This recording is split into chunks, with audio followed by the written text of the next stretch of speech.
Vad är evolution?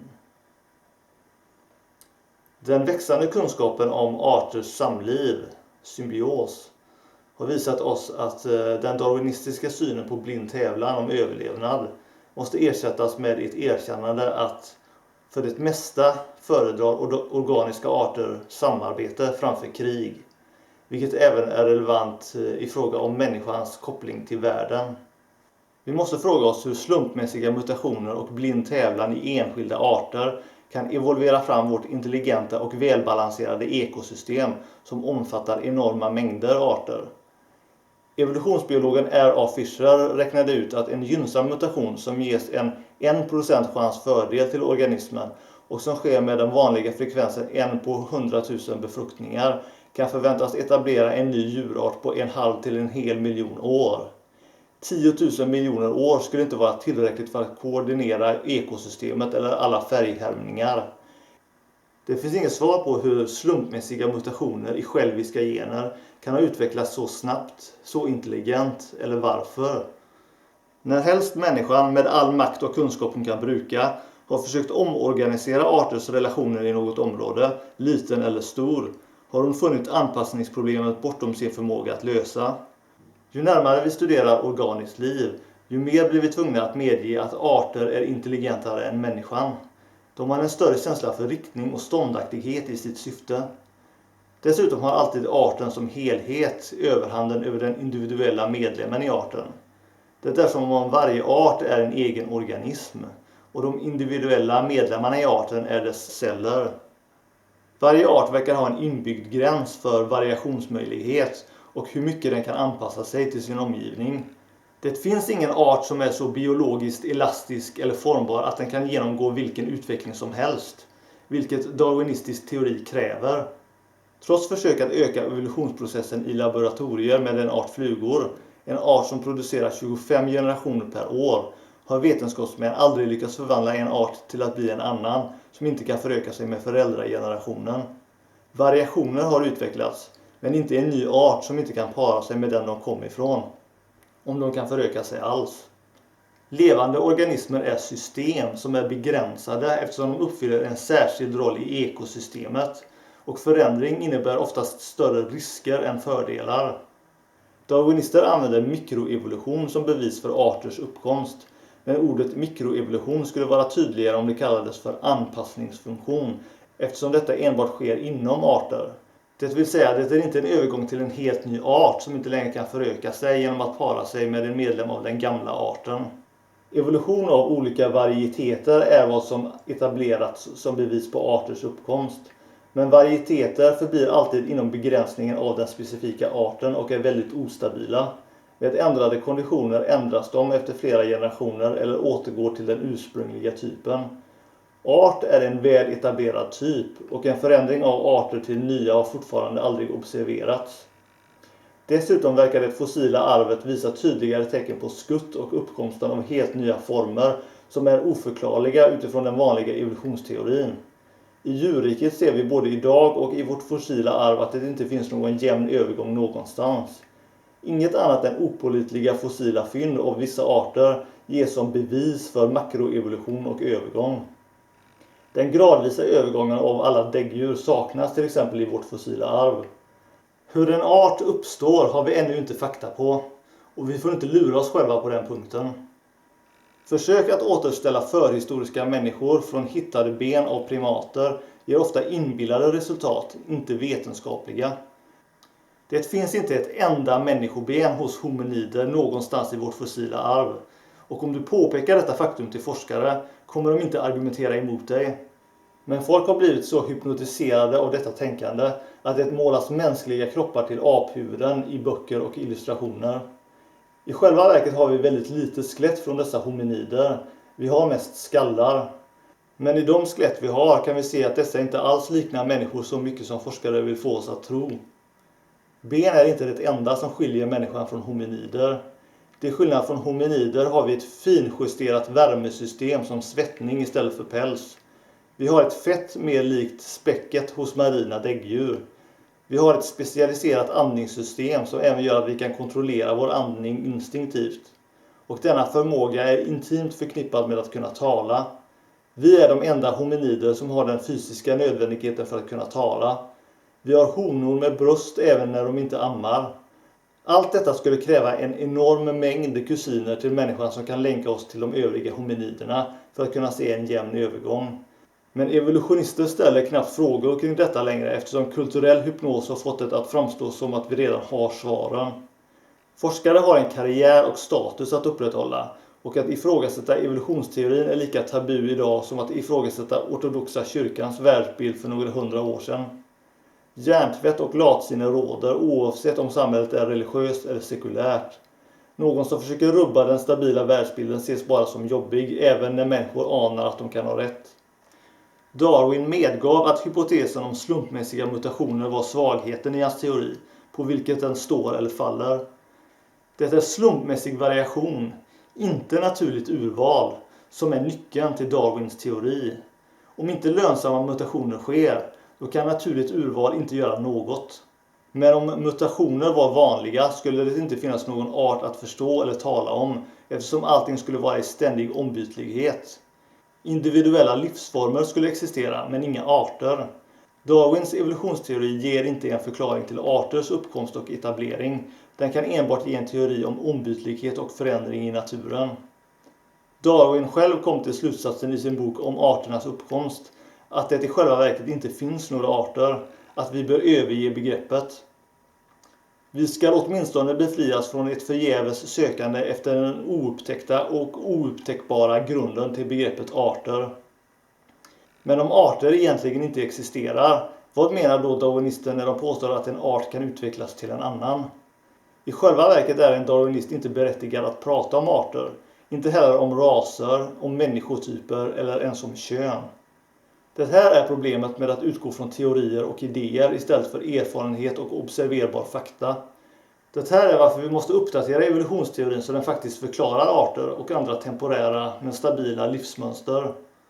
Ett annat problem med hypotesen om slumpmässiga mutationer är att detta alltid förstör DNA snarare än gynnar den. DNA är information reflekterad i materia, men materialistisk filosofi har ingen förklaring till informationens existens. Claude Shannons matematiska kommunikationsteori invaliderar hypotesen om slumpmässig variation. Claude Shannons informationsteori ligger till grund för all digital kommunikation.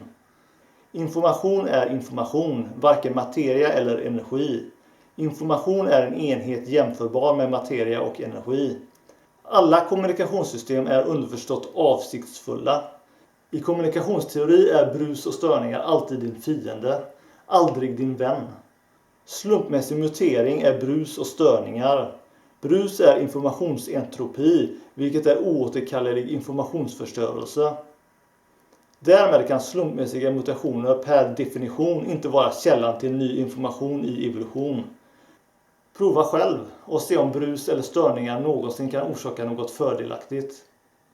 Det måste finnas en annan förklaring till evolution. Information skapas alltid uppifrån och ner, inte nerifrån och upp. Det högsta lagret är kodning, en särskild avsiktlig kraft. Det lägsta lagret är materia eller energi som lagrar informationen såsom CD-skivor, DNA-baser och så vidare.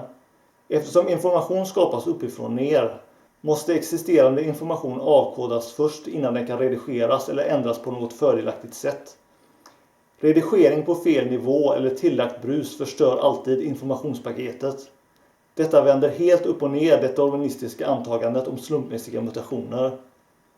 Slumpmässiga mutationer förstör alltid internetpaket och de förstör alltid DNA. Fördelaktiga mutationer och genmanipulering av arvsmassa konstrueras med intelligent algoritm, inte slumpmässig mutation. Levande ting är syftesbaserade och utvecklas utefter ett inre genetiskt program, inte slumpmässig olyckshändelse. Så om darwinistisk evolutionsteori är fel och dessutom förlänger idéer om tävlan och dualistiskt tänkande, då är den ett hinder mot en utbildning för samhälleligt och kulturellt förnuft.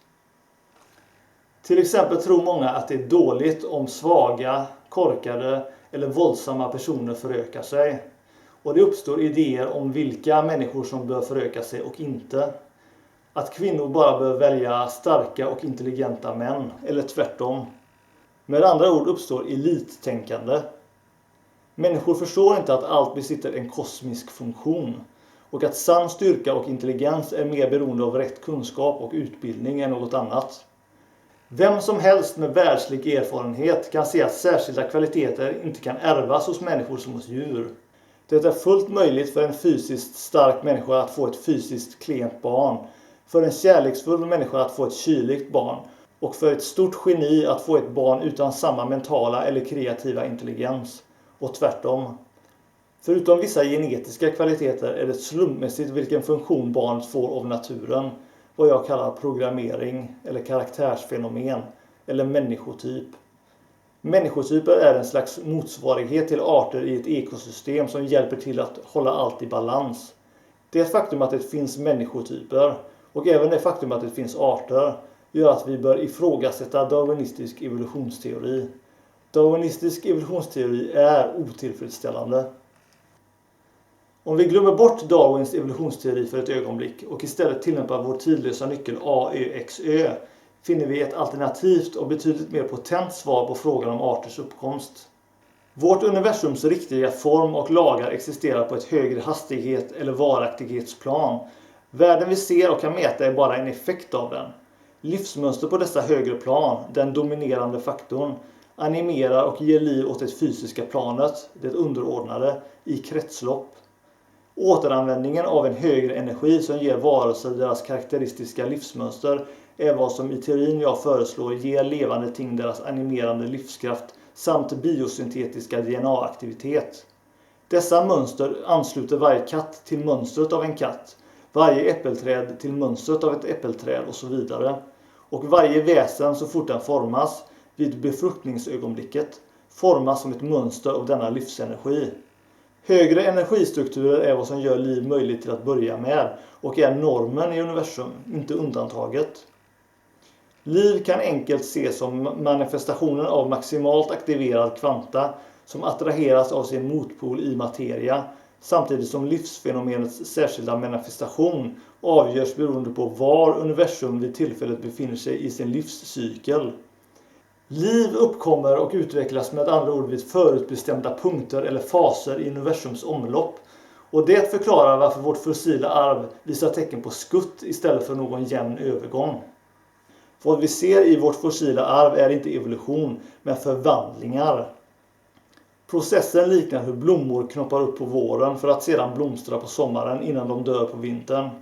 Först kommer mineraler, sedan enkla celler, därefter reptiler och insekter, sedan däggdjur, primater och nu senast människan. Vad som kommer efter människan kommer inte bero på naturligt urval, det vill säga inte på slumpmässiga fördelaktiga mutationer hos de starka, men på en förvandling som redan är företablerad i universums eviga konfigurering. Inget kommer kunna förhindra eller ändra på denna förvandling. Du skulle kunna säga att den redan har hänt, precis som nästa årstid redan har hänt, för det är en återkomst. Det har redan etablerats väldigt väl i kvantteorin att alla förändringar sker i skutt. Att elektronskalan förändras i skutt eller språng medan de dras ihop eller expanderar. Det finns ingen jämn gradvis process emellan. Det måste finnas en mätbar process där ursubstansen, medan den blir liv och materia, utvecklas från en förvandling till en annan. Vårt universum är ett dynamiskt universum där livsenergier antar stabila men temporära mönster vi upplever som arter. Processen måste likna hur ägg blir en larv, sedan en puppa, sedan en fjäril, fast på en större skala. I tidlös utbildning kallar jag detta för ett evigt metamorfosmönster. Detta metamorfosmönster förklarar både hur nya arter uppstår, samtidigt som arter är genetiskt länkade. Det är detta mönster, samt överensstämmelseprincipen, som förklarar hur människans foster genomgår samma typ av förvandlingar i sitt tidiga stadie. En reflektion av hur evolutionen har gått till i skutt, fast på en mindre skala. Inget händer gradvis. När vi sedan ser på människan måste vi erkänna även henne som ett system. En individuell cell i en organism som kallas mänskligheten. Samtidigt besitter människan något som andra djur saknar, nämligen verbalt språk och högre tänkande. Om vi tittar på förvandlingarnas riktning så finner vi att liv uppkommer i en särskild sekvens. Från de mest kalla och materiella varelser, fiskar och reptiler, till varmare och mer uttrycksfulla däggdjur, medan människan är den mest mentala och psykologiska varelsen i naturen. Det är inte konstigt att Darwins evolutionsteori vid första anblick framstår som självklar och korrekt. Vi ser ett tydligt mönster där människan är analogisk med osynlig kvanta, den högsta hastigheten, medan tidiga livsformer som insekter, fiskar och reptiler är analoga med den långsammare och mindre flexibla synliga kvanta som blivit materia. Det är som om ju mer tid som flyter förbi i universums cykel, desto mer förvandlas liv till en manifestation, en livsform som kan hantera och uttrycka kvanta med högre och högre hastighet, vad som kallas sinne och tankar. Dessa temporära livsmönster måste därefter förstås i fråga om syfte eller funktion. Djur och plantor har syften, funktioner, att de uppkommer och fortsätter agera för någonting skull i ekosystemet. Art är en varelses perfektion, det som gör varelsen till det den är ämnad att vara. Vi kan inte begripa arters uppkomst utan att även begripa arters funktion, deras ändamål i miljön.